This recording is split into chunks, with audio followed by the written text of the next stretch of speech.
Hello बच्चों, good morning. कैसे हो? मैं Ashok Kumar physics passion bye Neeraj sir channel में आपका बहुत बहुत स्वागत करता हूं। देखिए, हमने पिछले लेक्चर में पढ़ा था charge of quantization, properties of charge में चार्ज ऑफ क्वांटाइजेशन, उसके न्यूमेरिकल्स किए थे, जो अच्छे अच्छे न्यूमेरिकल्स है, जो बोर्ड एग्जाम्स में भी आते हैं और अदर एग्जाम्स में भी, कंपटीशन एग्जाम, नीट, जेई में भी उनके क्वेश्चन आते हैं। अब हम अगली प्रॉपर्टी पढ़ने जा रहे हैं, चार्ज इनवेरिएंट। देखिए, चार्ज इनवेरिएंट का मतलब होता है, इनवेरिएंट का मतलब होता है कि कोई बॉडी ऑब्जेक्ट या कोई चार्ज वो फ्रेम ऑफ रेफरेंस पे डिपेंड ना करे या वो वेलोसिटी पर उस पर कोई इफेक्ट ना पड़े, तो चार्ज इनवेरिएंट का मतलब होता है, चार्ज इनवेरिएंट का जो मतलब होता है वो है value of charge, value of charge on a body, on a body does not depend on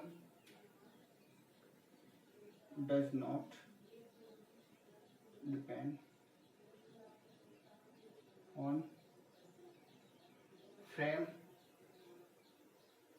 of reference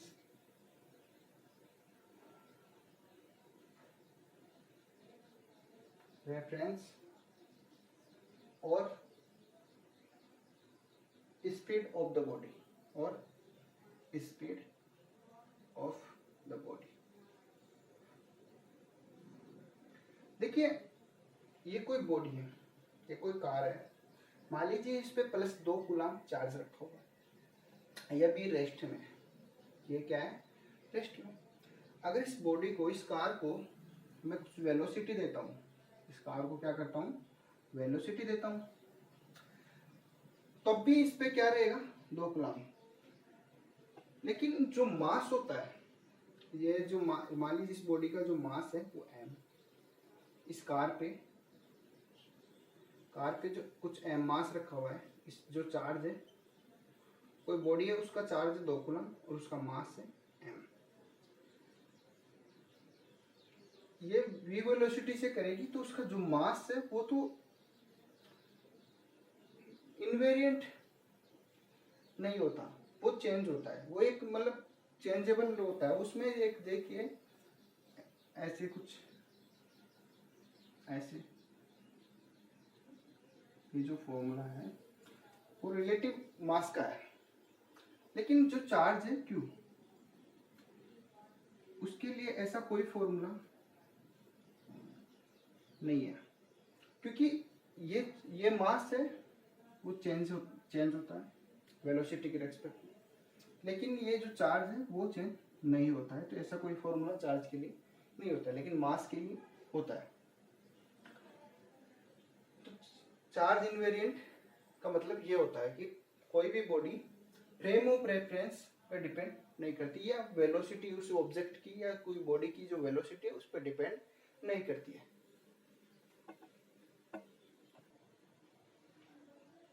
तो चार्ज इनवेरिएंट का मतलब क्या हुआ कि 2 कूलम जो चार्ज है, 2 कूलम जो चार्ज है वो बाद में v वेलोसिटी देने पर भी वो कितना रहेगा, 2 कूलम। तो चार्ज क्या होता है, इनवेरिएंट होता है, बदलता नहीं है। मतलब इनवेरिएंट का मतलब वेलोसिटी के रेस्पेक्ट में या फ्रेम ऑफ रेफरेंस के, या जैसे मैं यहाँ खड़ा होके चार्ज को देख रहा हूँ या यहाँ खड़ा होके देख रहा हूँ, तब भी वो 2 कूलम ही दिखाई देगा, या मैं अदरवाइज स्पेस में कहीं से देख रहा हूँ तब भी वो 2 कूलम ही दिखाई देगा। ये चार्ज इनवेरिएंट होता है। अगला जो टॉपिक है वो specific of charge. Specific of charge क्या होता है, स्पेसिफिक ऑफ चार्ज का मतलब उसको सिग्मा से डिनोट करते हैं। उसका मतलब होता है कि Q, जो जितना चार्ज है कि बॉडी पे और उस बॉडी का जो मास होता है वो, इसका मतलब हुआ स्पेसिफिक ऑफ चार्ज, इसका मतलब हुआ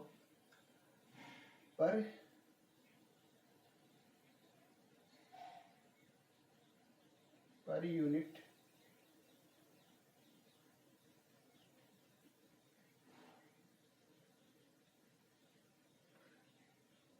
charge on object per unit mass, इसको स्पेसिफिक ऑफ चार्ज कहते हैं। मतलब एक यूनिट के अंदर कितना, एक यूनिट मास के अंदर कितना चार्ज है, उस चार्ज को क्या कहते हैं, specific of charge. Specific of charge, specific of charge, of charge, specific charge of electron, इसका मतलब होता है सिग्मा ई, इसका क्यू ई और एम ई। दूसरा स्पेसिफिक ऑफ चार्ज,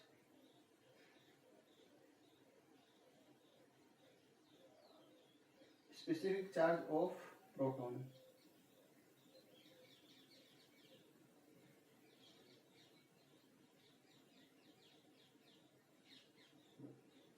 अच्छा, आप कमेंट करके बताना कि स्पेसिफिक ऑफ चार्ज प्रोटॉन का ज्यादा होता है कि इलेक्ट्रॉन का। मैं मैग्नीट्यूड की बात कर रहा हूँ, सिर्फ मैग्नीट्यूड में। तो इसका जो मास होता है, जो इलेक्ट्रॉन का जो मास हो, इसका तो आपको पता ही है 1.6 एंड 10 टू द पावर, जो magnitude 1.6 10 to the power -19 coulomb. इसका जो मास होता है 9.1 and 10 to the power -31 kg। और इसका जो प्रोटॉन का मास होता है वो 6.67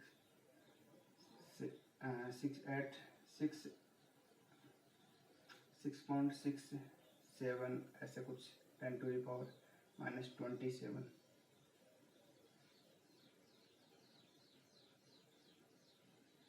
ओके, इतना जो मास होता है, मास ऑफ। और ये भी कमेंट करके बताना कि specific charge, specific of charge neutron कितना होता है, ये कमेंट में आपको बताना ना। स्पेसिफिक चार्ज ऑफ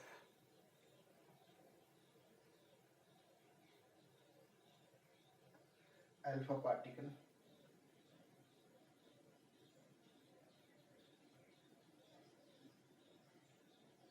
तो इसका जो चार्ज होता है अल्फा पार्टिकल का वो 2 इलेक्ट्रॉन और मास होता है तो 4 प्रोटॉन के, क्योंकि 2 न्यूट्रॉन और 2 प्रोटॉन के बराबर उसका मास होता है। तो 2 प्रोटॉन आ गए, इसमें 2 प्रोटॉन और 2 न्यूट्रॉन होते हैं, तो मास तो 4 प्रोटॉन के, न्यूट्रॉन प्रोटॉन का लगभग मास सेम होता है ना। तो इसका 2 प्रोटॉन 2 न्यूट्रॉन 2 प्रोटॉन के इक्वल, तो इसका क्या हो गया, चार्ज हो गया। और इसका कितना हो जाएगा, ये 2 MP। अब इनमें भी आप कमेंट करके बताना कि अल्फा पार्टिकल का स्पेसिफिक चार्ज ज्यादा है या प्रोटॉन का, है ना। कि नीचे 2 है, यहाँ 1 है, तो ये नीचे बड़ी वैल्यू हो गई तो ये छोटा मान होगा, ये बड़ा हो गया, है ना।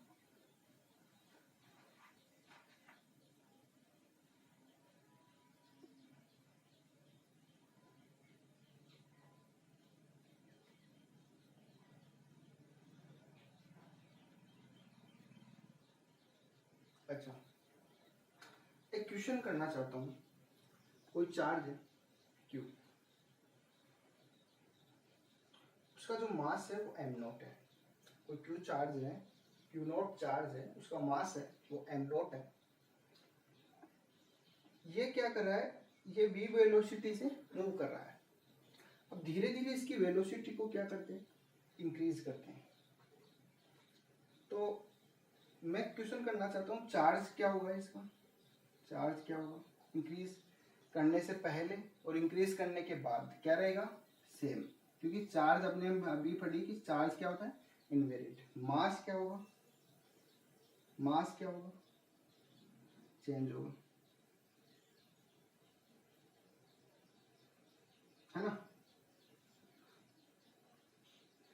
मास चेंज होगा मतलब वेलोसिटी बढ़ेगी, और जैसे जैसे वेलोसिटी बढ़ेगी, है ना, तो वेलोसिटी बढ़ेगी तो इसका जैसे वेलोसिटी बढ़ती है तो मास भी क्या होता है, बढ़ता है।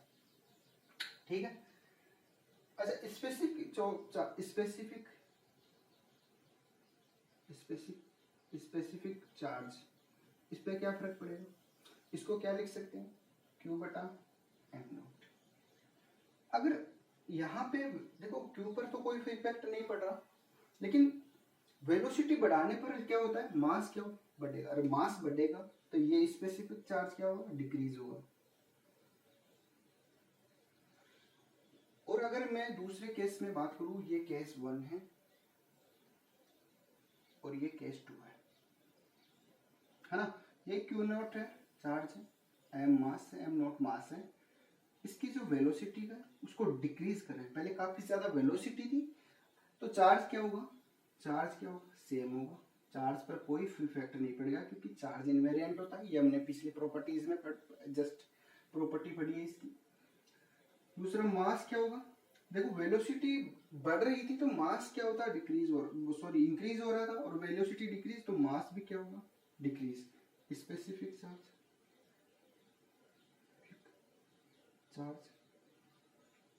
ये क्या होगा, Q नॉट, एम नॉट घट रहा है, जब एम नॉट कम होगा तो ये चार्ज क्या होगा, बढ़ेगा, तो ये क्या होगा, इंक्रीज। ये क्या होगा, इंक्रीज होगा। ये ओके। तो इससे स्पेसिफिक ऑफ चार्ज हमने ये केस भी देखे, ये अच्छे क्वेश्चंस बन सकता है इससे, तो इसको नोट कर सकते हैं।